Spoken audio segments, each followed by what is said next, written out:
कक्षा 11 के लिए हिंदी की पाठ्यपुस्तक आरोह। और आरोह में काव्य खंड से ही पद, और इस पद कविता के रचनाकार हैं कबीर। संबंधित पाठ में आए कुछ कठिन शब्दों के अर्थ इस प्रकार हैं। दो जग मने नरक, कुम्हरा मने कुम्हार, बाढ़ी मने बढ़ई, निर्भय मने निडर, गर्वाना मने अहंकार, बोराना मने पागल होना, मुरीद मने शिष्य, तदबीर मने उपाय, डिंब मने दिखावा, बूढ़े मने डूबे। अब अभ्यास कार्य का पहला प्रश्न है, कबीर की दृष्टि में ईश्वर एक है, इसके समर्थन में उन्होंने क्या तर्क दिए हैं? आंसर है, कबीर की दृष्टि में एक ईश्वर होने के निम्न तर्क हैं। ईश्वर एक ज्योति स्वरूप है। जिस प्रकार एक ही पवन और एक ही पानी से सबका जीवन चलता है, एक ही मिट्टी से सब बने हैं, उसी प्रकार सबका अंत भी परमात्मा में मिलकर हो जाता है। प्रश्न संख्या 2 है, मानव शरीर का निर्माण किन पंच तत्वों से मिलकर हुआ है?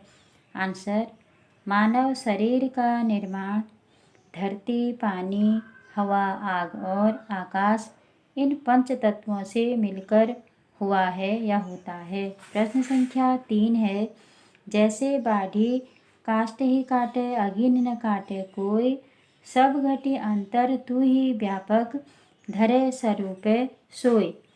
इसके आधार पर बताइए कि कबीर की दृष्टि में ईश्वर का क्या महत्व है?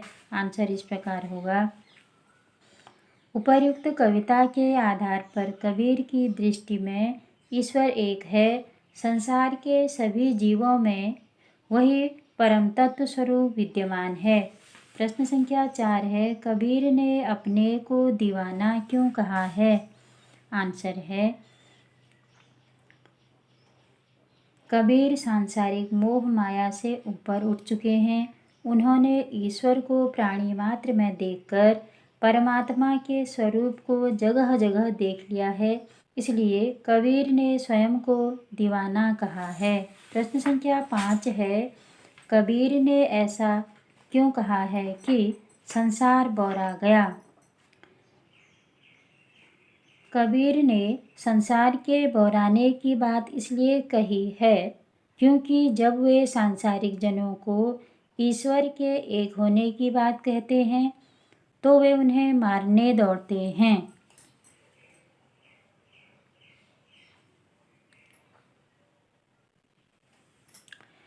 पर झूठी बातों को सच मानते हैं और बाहरी आडंबर करके ईश्वर भक्त होने का दावा करते हैं। प्रश्न संख्या 6 है, कबीर ने नियम और धर्म का पालन करने वाले लोगों की किन कमियों की ओर संकेत किया है? आंसर है, कबीर ने नियम और धर्म का पालन करने वाले लोगों के बारे में कहा है कि ऐसे लोग प्रातः स्नान, ध्यान, पूजा, माला जाप आदि आडंबरों को करते हैं, परंतु उन्हें यह ज्ञान नहीं है कि ईश्वर उनके हृदय में विराजमान है। प्रश्न संख्या 7, अज्ञानी गुरुओं की शरण में जाने पर शिष्यों की क्या गति होती है? आंसर है, अज्ञानी गुरु की शरण में जाने पर शिष्यों को वास्तविक ज्ञान नहीं मिल पाता, जिससे गुरु और शिष्य दोनों भ्रमित होकर अंततः पछताते हैं। अंतिम प्रश्न है, आडंबरों की अपेक्षा स्वयं कोष्टक में आत्मज्ञान को पहचानने की बात किन पंक्तियों में कही गई है? उन्हें अपने शब्दों में लिखिए। इसका उत्तर कविता में दी गई पंक्तियों से ही छांटना है। तो पहली पंक्ति है, आत्म मार पखा नहीं पूजे, उनमें कछु नहीं ज्ञाना। और दूसरी पंक्ति है, साखी शब्द ही गावत भूले, आत्म खबर न जाना। इन दो पंक्तियों के आधार पर कबीर ने आडंबरों का विरोध कर आत्मज्ञान को पहचानने के लिए लोगों से कहा है। 2 पंक्तियाँ इस प्रकार हैं और इनका स्पष्टीकरण है। अपने हृदय में विराजमान ईश्वर को न जानकर पत्थर पूज रहे हैं। ईश्वर के समक्ष साखी शब्द भजन तो कर रहे हैं, पर आत्मज्ञान की परख नहीं है।